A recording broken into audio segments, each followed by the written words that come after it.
وَلَا يَحْزُنْكَ الَّذِينَ يُسَارِعُونَ فِي الْكُفْرِ، اور اے محبوب آپ ان کا کچھ غم نہ کریں جو کفر پر دوڑتے ہیں، جو کفر میں جانے کے لیے جلدی کرتے ہیں، چاہے وہ کفار قریش ہوں، کفار مکہ ہوں یا منافقین ہوں، اسی طرح یہودیوں کے سردار اور مرتد، یہ سارے اگر مقابلے کے لیے جمع ہو جائیں تو آپ کے مقابلے میں وہ ہرگز کامیاب نہ ہوں گے، آپ ان کی ذرہ برابر فکر نہ فرمائیں۔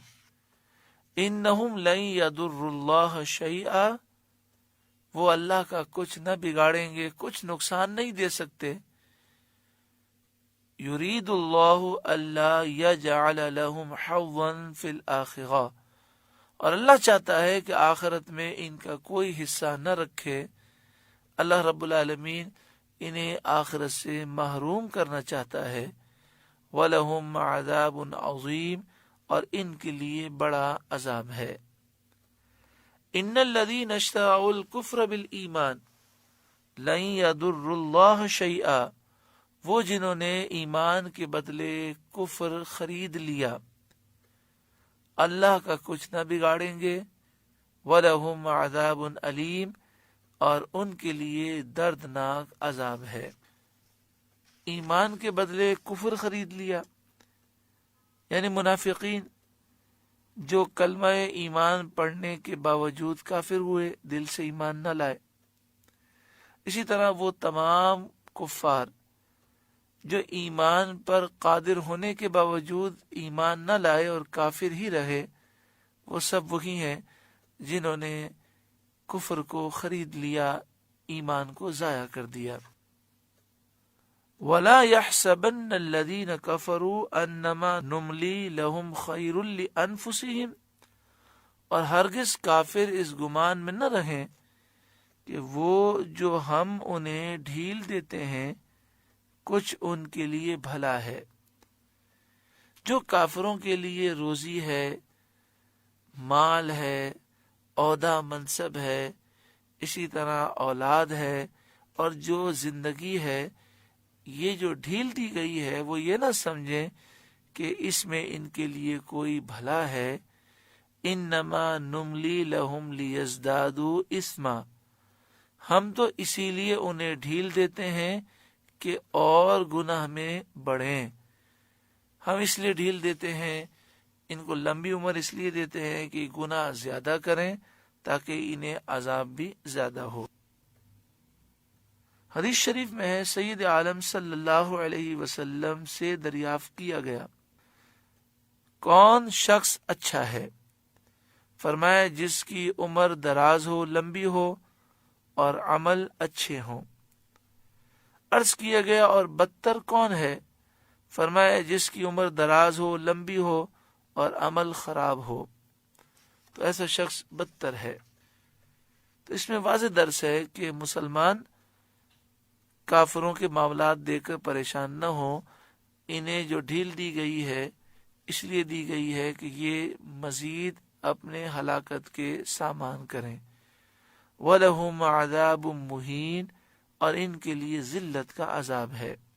مَا كَانَ اللَّهُ لِيَذَرَ الْمُؤْمِنِينَ عَلَى مَا أَنْتُمْ عَلَيْهِ، اللہ مسلمانوں کو اسی حال پر چھوڑنے کا نہیں جس پر تم ہو، یعنی اے مسلمانوں تم اسی حال پر ہمیشہ نہ رہو گے، حَتَّى يَمِيزَ الْخَبِيثَ مِنَ الطَّيِّبِ، جب تک جدا نہ کر دے گندے کو ستھرے سے۔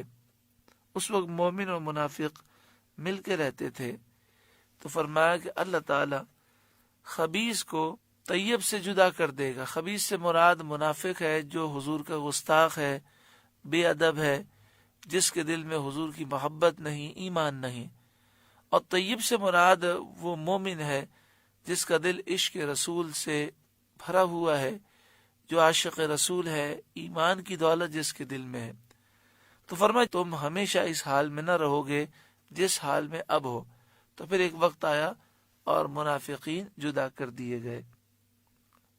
شان نزول رسول کریم صلی اللہ علیہ وآلہ وسلم نے فرمایا، خلقت سے قبل، پیدائش سے پہلے، جبکہ میری امت مٹی کی شکل میں تھی، اسی وقت وہ میرے سامنے اپنی صورتوں میں پیش کی گئی، جیسا کہ حضرت آدم علیہ السلام پر پیش کی گئی، اور مجھے علم دیا گیا کہ کون مجھ پر ایمان لائے گا، کون کفر کرے گا۔ یہ پیارا آقا صلی اللہ علیہ وآلہ وسلم نے بیان فرمایا کہ میری ساری امت مجھ پر پیش کر دی گئی، اور مجھے بتا دیا گیا کہ ان میں سے کون ایمان لائے گا اور کون کفر کرے گا۔ یہ خبر جب منافقین کو پہنچی تو انہوں نے مذاق اڑانے کے لیے کہا کہ محمد صلی اللہ علیہ وسلم کا گمان ہے کہ وہ یہ جانتے ہیں کہ جو لوگ ابھی پیدا بھی نہیں ہوئے، ان میں سے کون ان پر ایمان لائے گا، کون کفر کرے گا، حالانکہ ہم ان کے ساتھ ہیں اور وہ ہمیں نہیں پہچانتے۔ یعنی منافقوں نے اپنی عادت کے مطابق نبی اکرم صلی اللہ علیہ وسلم کے علم پر اعتراض کیا۔ حضور کے علم پر اعتراض کرنا یہ منافقوں کا طریقہ ہے۔ آج بھی آپ کو کوئی بھی نظر آئے جو سرکار دو عالم صلی اللہ علیہ وسلم کے علم پر اعتراض کرنے والا ہے، سمجھ جائیں کہ یہ اسی قبیلے سے ہے۔ اس پر سید عالم صلی اللہ علیہ وسلم نے منبر پر قیام فرما کر اللہ تعالیٰ کی حمد و ثنا کے بعد فرمایا، ان لوگوں کا کیا حال ہے جو میرے علم میں طعن کرتے ہیں، تانا دیتے ہیں۔ آج سے قیامت تک جو کچھ ہونے والا ہے، اس میں سے کوئی چیز ایسی نہیں ہے جس کا تم مجھ سے سوال کرو اور میں تمہیں اس کی خبر نہ دوں۔ میں تمہیں اس کی ضرور خبر دوں گا، پوچھو۔ عبداللہ بن حذافہ سہمی رضی اللہ تعالیٰ عنہ نے کھڑے ہو کر کہا، میرا باپ کون ہے یا رسول اللہ صلی اللہ علیہ وسلم؟ فرمایا حذافہ۔ پھر حضرت عمر رضی اللہ تعالیٰ عنہ کھڑے ہوئے، انہوں نے عرض کیا، یا رسول اللہ صلی اللہ علیہ وسلم، ہم اللہ کی ربوبیت پر راضی ہوئے، اسلام کے دین ہونے پر راضی ہوئے، قرآن کے امام ہونے پر راضی ہوئے، آپ کے نبی ہونے پر راضی ہوئے، ہم آپ سے معافی چاہتے ہیں۔ حضور صلی اللہ علیہ وسلم نے فرمایا، کیا تم باز آؤ گے؟ کیا تم باز آؤ گے؟ پھر ممبر سے اتر آئے۔ اس پر اللہ تعالیٰ نے یہ آیت نازل فرمائی۔ اس حدیث سے ثابت ہوا کہ سید عالم صلی اللہ علیہ وسلم کو قیامت تک کی تمام چیزوں کا علم عطا فرمایا گیا، اور نبی اکرم صلی اللہ علیہ وسلم کے علم غیب میں طعن کرنا، تانا دینا، اعتراض کرنا منافقین کا طریقہ ہے۔ مومن تو یہ اس بات پر یقین رکھتا ہے کہ اللہ نے اپنے محبوب کو غیب کے بے حساب خزانے عطا فرمائے۔